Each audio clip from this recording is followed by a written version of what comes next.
lot of companies have really good safety programs, but because they're confined to using spreadsheets and paperwork to manage it, it's very time consuming and difficult to stay on top of.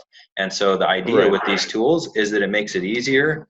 And so it makes your life easier, and for the owners of the company or for your managers, it makes it to them, it gives them a very easy way to measure how well you're actually doing and how good the program is.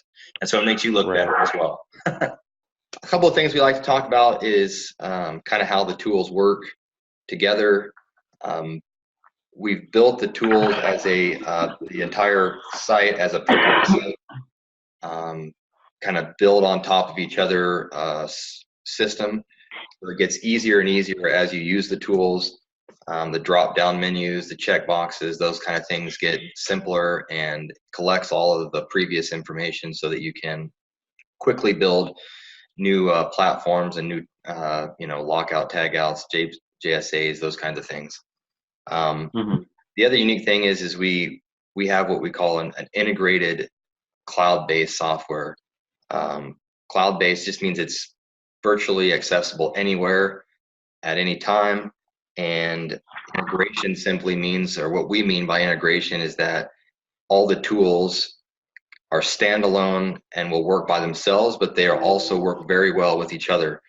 And Doug you'll kind of see how that works as we go along, but having the tools be able to work, interact, and talk to each other is probably one of the most valuable pieces that our tool and that our software allows you to do. One of the things that we get, a lot of the questions that we get, one of them is the ability to see revision history. And so many of the tools will allow you to build upon your current procedures and documents, and as well as create new ones, but also be able to see what was built before and how it was. So if you ever need to revert back or see history of that, you can. Okay. I think as we go through the tools, you'll see that in most cases, the first thing you're going to come to on most of the screens is probably a search page. The ability to make everything searchable by keywords or phrases. And then there's going to be also some customizable fields that allow you to customize your search based on what you guys like to search by or what you're currently using. Employee groups is something that you're going to set up in the beginning, and you can make changes real easy.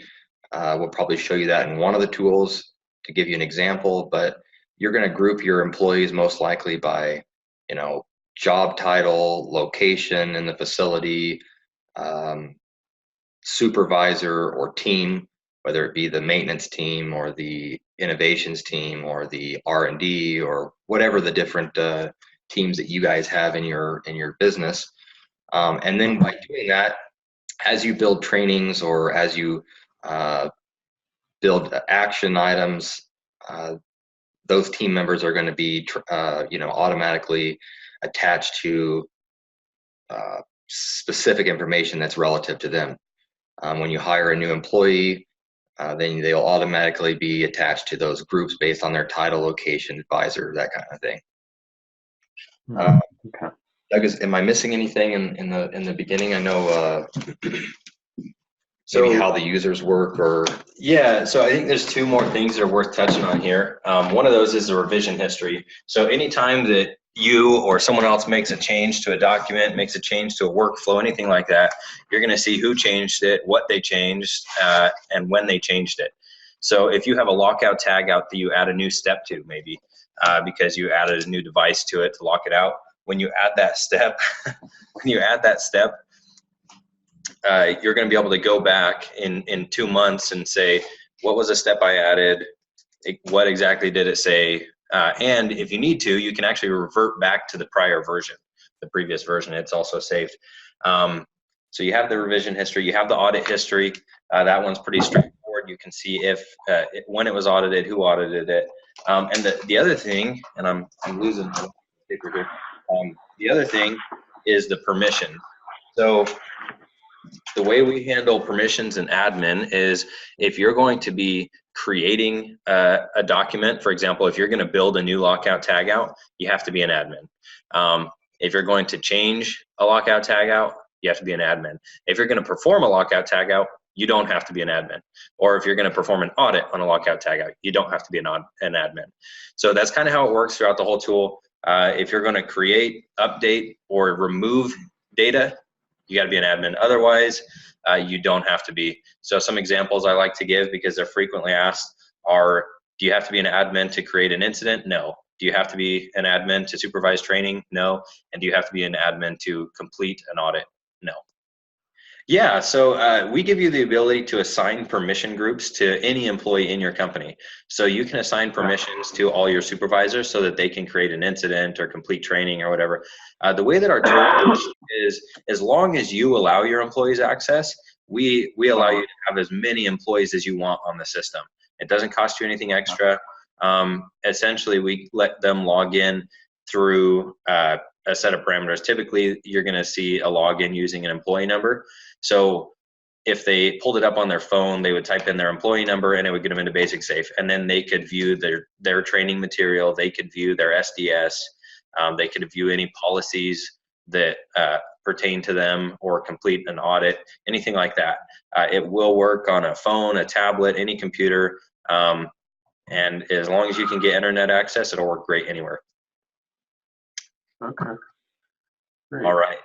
Any other questions before I kind of get into the tools here? Not right now. Okay, perfect. So there's 3 tools that I like to go over right away in the beginning. They come with the company subscription. They're no additional cost, and we give them to everybody because we feel like they make all the other tools work a lot better. And so they're kind of your virtual assistant in the tools. The first one is the policies and procedures tool. The second one is the actions tool. And the third one is the scheduler. The way that the policies and procedures works is it's essentially a file folder system. It's pretty straightforward. The benefit to that tool is if you have a folder, or a file that you're going to want to use in a lockout tagout and in a training, you might need to pull it into an incident.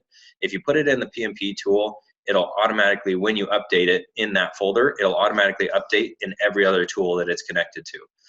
But it also makes it readily available. So if you have a safety manual that you want people to be able to see at any time, maybe you have work instructions or something like that that you want people to view right away, then you can put it in the policies and procedures tool. But outside of that, also just great for document storage. The actions tool was actually originally created as a corrective and preventative actions tool. It actually has grown into a notifications and follow-up tool as well, or task management tool kind of thing. If you ever get an email from BasicSafe, from your company in BasicSafe, I should say, it'll come out of the actions tool. So this, anytime that someone creates an action, it'll send an email as well as create a little icon here that'll tell you how many actions you have. So some of the places that those actions come from is if you perform an audit, let's say you're performing a pre-drive checklist on a forklift. If one of the questions is the backup sensor working, and someone says no, it'll create an action that goes to your maintenance department telling them, hey, backup sensor's not working on this forklift, and it'll assign a date to when it needs to be completed, when it needs to be fixed. So there's a couple actions that are generated automatically, but also you can create actions from the other tools. For example, if you have an incident that takes place and you say, hey, we need to get this issue fixed, you can create an action and send it to whoever that party would be that need to fix it. You can assign a date to it, but you can also see trending. So you can see if people are completing the actions that are being assigned to them. It'll do follow-up for you at some level. So you can say you want it to notify you 2 weeks out, 1 week out, and then every day after it was supposed to be completed. There's some maneuverability in there. And the third tool is the scheduler tool. Scheduler tool does exactly what it sounds like. If you want anything to happen on a scheduled basis, that's where you're going to put it. So it actually integrates really tightly to the actions tool. So if you have preventative maintenance tasks that happen bi-weekly or whatever, when you put those into the scheduler, it's going to create an action telling you to perform that preventive maintenance, and it'll link the equipment to it as well. but also good for keeping permits up to date, keeping training up to date, all that kind of stuff. So dashboards is kind of a place that pulls together some of the tools as well. Most of our tools have dashboards in them. For example, if I open up the incident tool, I've got a dashboard here that'll let me see some of my KPIs. Give it a second to load. So yeah, so the dashboard tool is going to pull these ones in, as well as like the actions, completion rate, or the training completion, that kind of stuff. That one is set up on a per user basis, so it does include some customization up front to make sure that it fits your needs.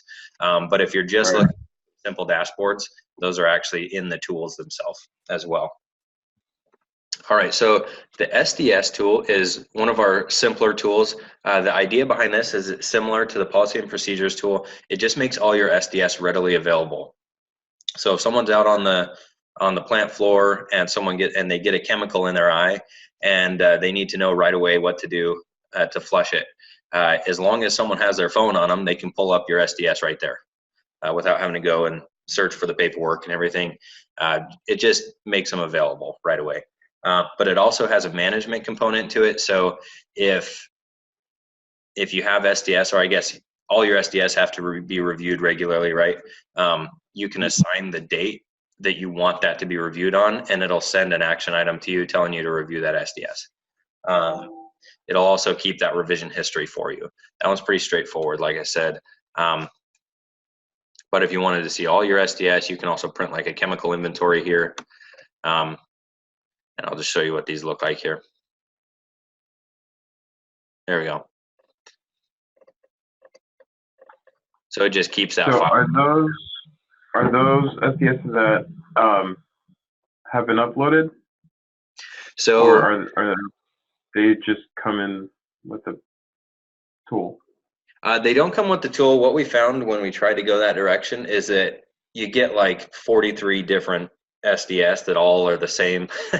So it's it turns into a huge, hard to manage database, and then you become responsible for keeping them. Like if something did happen and it was not accurate, you guys would be responsible for that, and we don't want that. So what we do is we give you the tools to manage it through uploading the PDF that your suppliers give you. So you can upload those, or you can actually link to the URLs. If your supplier has an online database themselves, you can just link to them, and it'll give you the updated version every time they update it as well. Nice thing is, if you still want to have a binder of these, like this is, we've got quite a few in here, but if you just hit this download SDS files, it's going to spit out a document for you that has a PDF book essentially of all those, and you can print them as well. But you're not having to go and search through the paper to find them, right? So you only have to print the ones that are relevant there. Okay, cool. The lockout tagout tool is kind of twofold. It has your lockout tagout management component, which is similar to the SDS. You can go and find a lockout tagout, view it, print it on the computer here. But the other component is a template, so a lockout tagout builder. Now, if you open these up, you can see, let's see here, a good example. So this is a lockout tagout that was built in BasicSafe. The image editor is included here, so if you want to add these kind of like text boxes and stuff, the image editor is in the tool itself. So the template here, if I go to lockout tagout steps, and this is the part where I think this tool is really useful. This template's already been filled in, obviously, but if I want to add a new step, it's all drop downs. If I wanted to edit a step here, it's the same way. It's all drop downs. And this is your company sources, or energy sources, your company isolation devices, and your company verification. So very tailored to fit your needs. That way, across the board, it all feels the same. Nobody's ever confused looking at one or the other lockout tagout.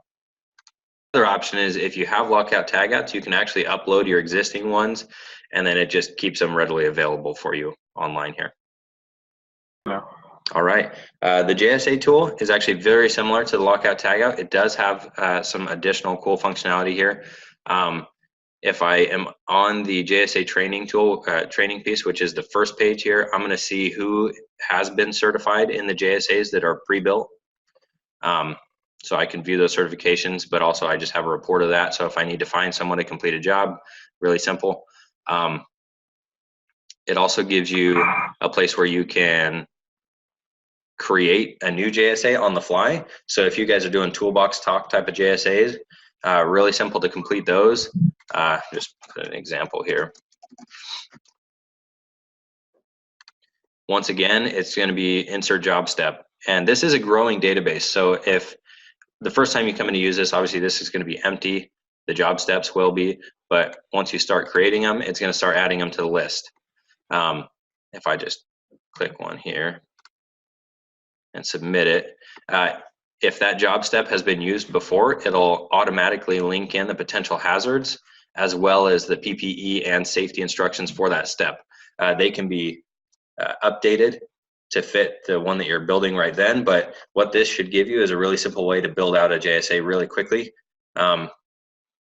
The other piece of this is if you want to have pre-built JSAs, you have predefined tasks, you know the sequence of steps that have to take place with them, the hazards and the PPE that you need.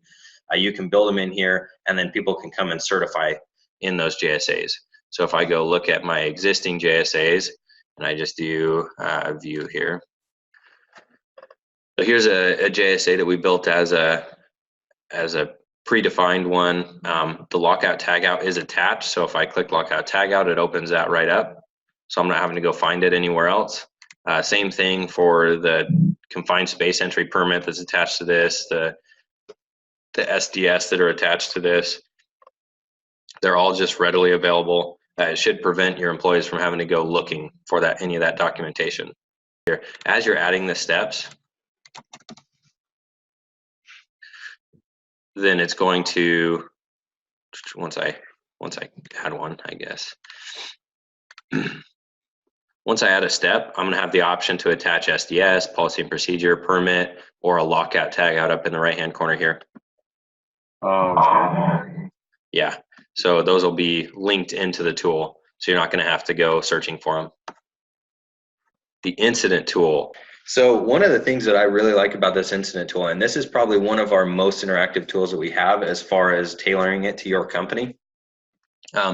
It comes predefined with your injury and illness incident, and essentially that's pre-built to fill your OSHA log for you. So when you go to that, it's going to ask for some really basic information. It's all going to be check boxes. So who was involved? What type of injury was it? Is it an OSHA logged incident? And if you click that, yes, it was OSHA logged, it's going to tell you everywhere that needs to be filled out in the tool. So if I go and look at one that's already been built to kind of give you an example here. All right, so here's an incident that's been created. You can see these are all drop downs, check boxes. If I put in an employee, it's going to autofill all their information on here for you. And so this should be pretty simple, straightforward to go through. It'll pull in your state forms. Obviously, we're in Idaho here, so it's pulling in the Idaho state form. But the other thing this will do is if I go into the log here and I say, yes, this is OSHA recordable, it's going to be like this initially. When you hit yes, it's going to tell you these are places where you're missing answers that are required for OSHA. That way you're not missing anything. And what that's going to do for you is it's going to autofill your 300, your 300A, so you can go and print those out. Or when you need to report those, you can pull them right out of the tool. And if you do the online upload, you can push it directly into there. If you're not doing it online, you're just submitting it manually, you can also print that out from here, and you don't have to go and fill it in yourself. But the piece that I really like outside of the injury and illness is you can define other incidents that you want to track. I typically recommend adding near miss. It sounds like you guys are already doing that a little bit, so that's great. This should just make it a little bit easier. If you have someone that wants to add a near miss, you've given them permission to do so. They can on their phone and create the incident, define it as a near miss. They would just essentially hit the drop down for add near miss injury and start filling this out. Who was the employee? What happened? And as soon as I hit create, it's going to notify you or whoever the investigator would be for that incident. And you can start performing the investigation. We give you several different investigation methods. So if you're doing 5Y or SCAT or just a root cause analysis, those are built into the tool. If there's a question that you guys are wanting to track that is not already built into BasicSafe, we give you customizable fields as well that you can add in to add those to the database. What that'll do is it'll create searchable areas. So if you want to do a report on it, you'll be able to pull it up through your display here. So if you want to change the display columns and say what was the date or who was the employee that was involved, right? Then that'll also show up on this page. You can totally customize this template to show the stats that you're wanting to see. But the piece that I like in this here is the graphability. So if you're just wanting to see like incidents by body part, see where you're getting injured the most, you get some great graphing capabilities with this. All right, so the training tool. Once again, this tool is twofold, similar to the lockout tagout and the JSA. The first piece to it is kind of your reporting area. So if you wanted to see all employees that were coming due for training in the next 30, 60, 90 days, or all employees that were overdue, you can pull that up here. So, so it'll give you those reports. What you can see as well from here is the last time an employee took that training, what their results were. Did they take it as a quiz in BasicSafe, or was it a supervisor sign off? You can see the exact documentation of what that they went over as well. So that's kind of your reporting area here. The other area is your training categories. And this is where you can build any training that needs to be tracked. It doesn't have to be EHS related. So if you wanted to track new employee onboarding training, you wanted to track just general employee training, anything like that, that can also go in here. You just create a category for it by adding a new training category. It's going to create something that looks like this here. In that category, you can have as many different modules as you want. Obviously, each training module is going to have specific parameters to it. So like this one here, you can build out what the goal is, what categories it's associated with. This one's just in safety. Who has to take the training? So earlier we mentioned employee groups. Some of those are automatically generated when you upload your employees into BasicSafe.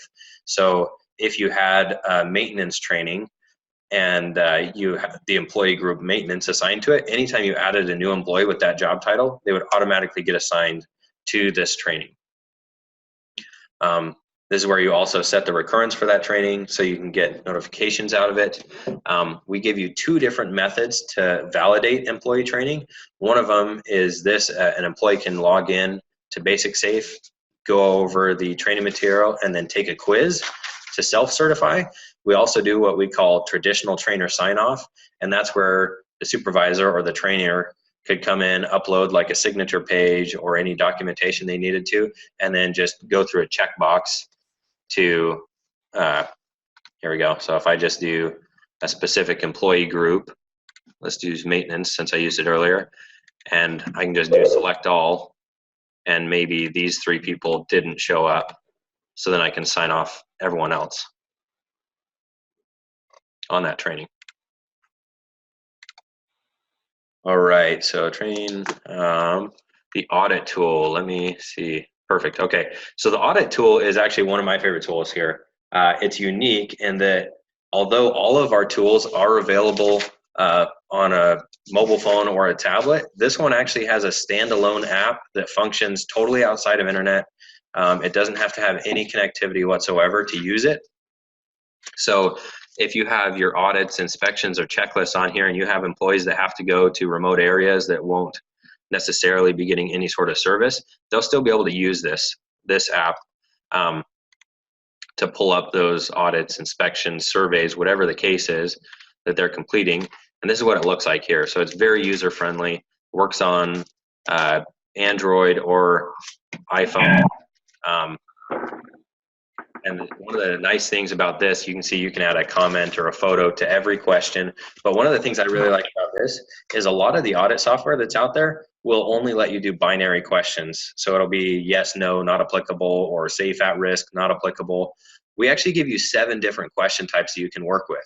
So you can do multiple choice, where you would define the question, and you could have as many different choices as you needed for answers. There's not any limit to that. You can have multiple select or yes, no.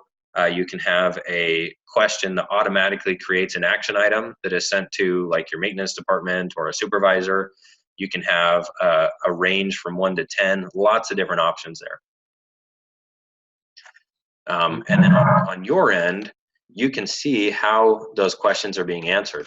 So you can go and view every audit that's been taken, who took it, what their answers were, what their findings were. But you can also see a graphical analysis of that. So you can see if a specific question is being answered one way more often than another way, whatever that means to you, right? One of the other things that you can do, actually, let me go back into the audit tool. One of the other things you can do is if you go to perform an audit somewhere that you have service, you get some additional fields to use. You can still upload a file, you can put in a comment, you can create an action and assign it to somebody. But if you have the people tool or the equipment tool, you can also assign violations. So if you're performing like a behavior observation, or you're just walking through the plant and you notice, hey, John wasn't wearing his PPE, or he wasn't observing proper safety precautions when he was performing his job, you can just note that in his employee file. And same thing with the equipment. So if you're performing an equipment inspection, you say, hey, this valve looks loose, you'll just note it with the valve, and then over time you'll be able to see, hey, every time we check this valve, it's loose, maybe we should consider replacing it, you know. Or hey, this employee keeps getting keeps having issues, we should either retrain him or consider other options, right? Or you could also keep track of positive reinforcement in the same tool. We call it violations, but it will also let you track positive reinforcement as well. Yes, so this is, if I go into the editor of this audit here, you can reorder the questions, edit the text in them, but if you want to add a new question, it's really simple, just new question. You select what type of question it's going to be. So I'm going to say multiple choice here.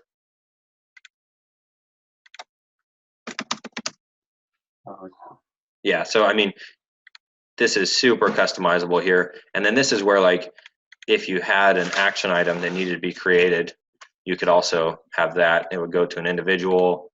We'll say this, every time this question gets answered this way, this guy's going to get a notification telling him. So you can get really, really customized in this tool. All right, the permit tool. So I'll just show you an example here, the confined space entry. So there's 2 things you can see in, right, or I guess 3 things. You can see the completions, the completed versions of this in the tool here. But if I go back into the permit builder, actually, if I do submit permit, this is where you can actually fill it out in the tool. You can fill it out on a phone or whatever, but you can also print it and then upload it after you've filled it out. It gives you some options. This confined space entry, you can see we added a ton of fields to be recorded. I don't know how long your guys' typically run, but because it's custom, you could have as many of these fields as you need. But the permit builder piece is actually really cool as well. So this is where you can come in. Once again, this is all kind of drag and drop. You define what you need to measure. So if you need to add a new label here, if you need to add additional questions down here into this piece, you can do all those things, and it's really easy. It's drag and drop, click to add. All right, so the equipment tool is primarily used for equipment tracking, like on-hand tracking and managing equipment category groups, so you can see what you have available, or is it assigned to anybody, that kind of thing. This is also where you can like export your equipment list if you're needing to put it into a CMMS, something like that. If you have, which I guess you will, the scheduler tool comes with it. So if you have the equipment tool, you can assign in the scheduler. If I go to, I just created a schedule type called maintenance here. So if I go into my maintenance calendar, and I have a preventative maintenance item for a piece of equipment, I can just click on a day that I need it to happen, and then create a PM item that'll just recur on whatever basis I need it to here.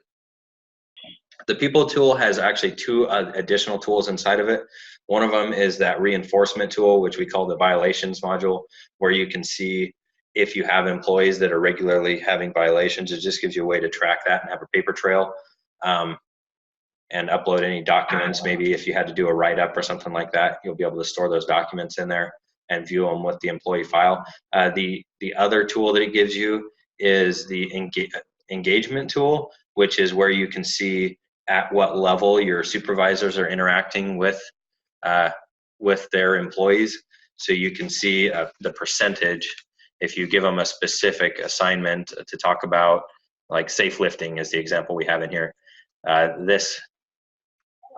This topic has only been covered with 0.42% of the employees in BasicSafe, but this is where you would be able to track that.